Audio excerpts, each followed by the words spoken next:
நான் மைக்கோடு தனியாக ஏன் இங்கு நின்றேன் என் டூப் குக்கை காண நான் ஓடோடி. யாருக்கு கேட்டதோ இல்லையோ அதிர்ச்சிக்கு கேட்டிருக்கோம்.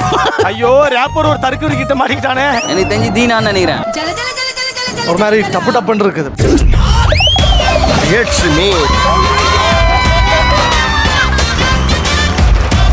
நம்ம யாருன்னு கட்ட வேண்டிய நேரம் வந்துருச்சு.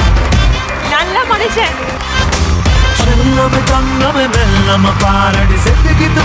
நான் ஆசைப்பட்டது ஒண்ணுமே எனக்கு அமையலையே. அப்படிலாம் சொல்லாத. அவனை பத்தி தெரியாம டான்ஸ் ஆடிட்டு இருக்கான்டா அவன்.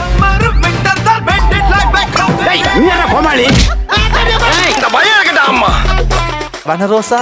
வனரோசாவா? என்னோட டூப் குக்கு பேர் வந்து வனரோசா. அதானே எனக்கு பேர் வைக்கல. இனிமே எல்லாரும் என்னை வனரோசா என்று கூற வேண்டும். கூட்டு போப்பா தம்பி. Okay bye. வனரோசா. வனரோசா பேரை